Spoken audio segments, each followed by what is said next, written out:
Assalamualaikum warahmatullahi wabarakatuh. Alhamdulillahirrabbilalamin. Kepada yang terhormat Ibu Diah Mukminatul Hasimi, MISY, selaku dosen pengampu mata kuliah Etika Bisnis Islam dan Profesi, dan teman-teman semua. Dalam video kali ini, kami dari kelompok 5 ingin mempresentasikan hasil kerja kelompok kami mengenai etika bisnis Islam dalam produksi, distribusi, dan konsumsi. Saya Fadiana Zuari selaku moderator, dan teman-teman kelompok 5 ada Afina Zahra dan Ulia Fartica. Baiklah, langsung saja untuk materi pertama mengenai etika bisnis dalam produksi akan disampaikan oleh saya sendiri, Fadiana Zuari. Lalu untuk etika bisnis dalam distribusi dan konsumsi akan disampaikan oleh rekan Ulia Fartica. Lalu yang terakhir ada produksi, distribusi, dan konsumsi produksi atau jasa halal dan thayyib, beserta kesimpulan akan disampaikan oleh Afina Zahra. Baiklah, langsung saja untuk materi pertama, yaitu mengenai etika bisnis Islam dalam produksi. Bahasan tentang produksi akan menarik jika diawali dengan pemaparan terkait bagaimana Al-Quran dan hadis memandang proses ini. Kemudian dijelaskan selanjutnya definisi produksi dari beberapa tokoh yang mempunyai kontribusi awal bagi pengembangan keilmuan ekonomi Islam. Yang pertama ada pengertian produksi menurut Al-Quran dan hadis. Dalam Al-Quran, beberapa ayat dengan gamblang menceritakan tentang produksi barang tertentu. Misalnya industri di bidang pembuatan baju besi.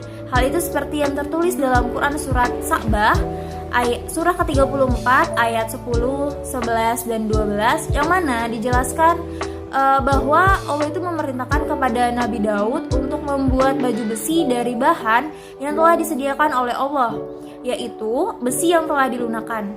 Adapun produksi dalam perspektif hadis dijelaskan dengan baik, karena banyak sekali hadis yang memerintahkan umat muslim untuk bekerja keras dengan tangannya sendiri. Selanjutnya ada produksi menurut pemikir ekonomi Islam.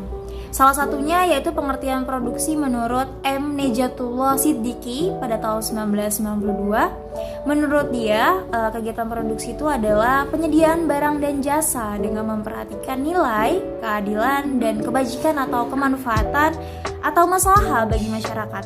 Nah, Siddiqi juga menyebutkan bahwa kegiatan produksi itu telah bertindak adil dan membawa kebajikan bagi masyarakat, maka ia telah bertindak islami.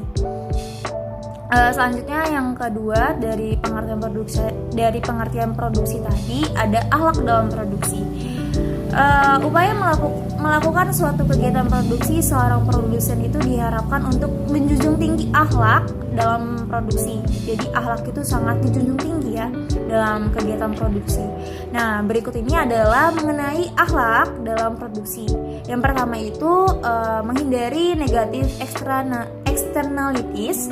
Terus yang kedua ada efisiensi produksi untuk keseimbangan alam. Yang ketiga ada mengutamakan produksi sektor daruriyat.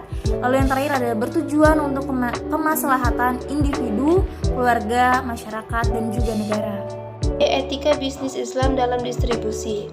Sebelum pembahasan terkait keadilan dan keseimbangan dalam distribusi, ada baiknya dijelaskan terlebih dahulu maksud dari distribusi kekayaan dan distribusi pendapatan.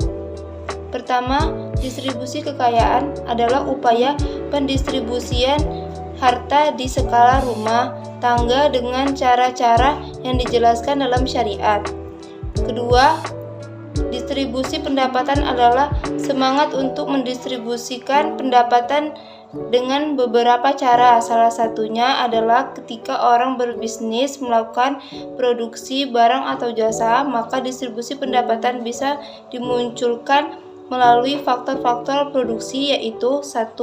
Keadilan dalam distribusi kekayaan dan distribusi pendapatan. 2. Keseimbangan dalam distribusi kekayaan dan distribusi pendapatan.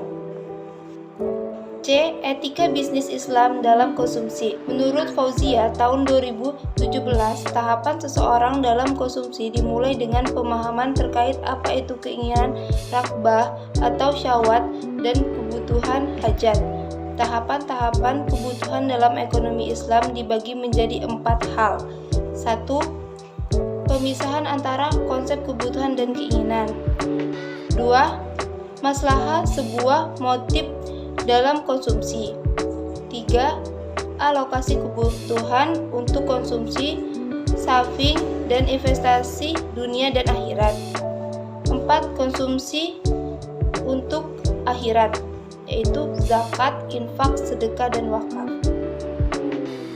Baiklah, di sini saya akan melanjutkan pemaparan materi pada poin keempat, yaitu produksi, distribusi, dan konsumsi produk atau jasa halal dan thayyib. Di Indonesia, penguatan rantai halal telah dirilis dan dipaparkan dalam Master Plan Ekonomi Syariah Indonesia pada tahun 2019 sampai tahun 2020, yang di dalamnya memuat beberapa klaster nilai halal, yaitu klaster makanan dan minuman halal, klaster fashion muslim, klaster pariwisata halal, klaster media dan rekreasi halal, klaster farmasi dan kosmetik halal, klaster energi terbarukan, dan klaster Islamic Finance.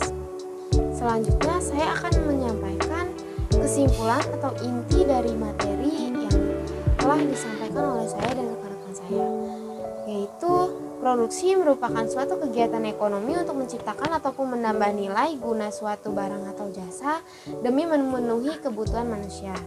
Beberapa pengertian tentang produksi banyak dibahas dalam Al-Quran, hadis, dan para ulama terdahulu serta para pemikir kontemporer di bidang ekonomi Islam.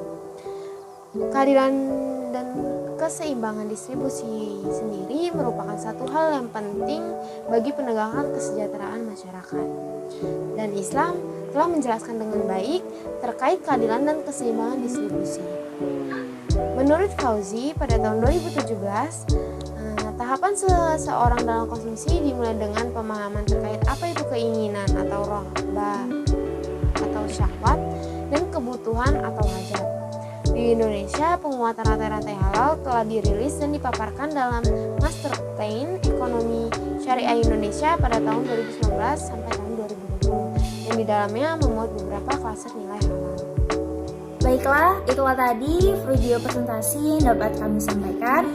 Semoga dapat berguna dan bermanfaat untuk kita semua. Apabila ada salah, kami mohon maaf. Kepada Allah kami mohon ampun. Terima kasih. Wabillahi taufiq wal hidayah. Wassalamualaikum warahmatullahi wabarakatuh.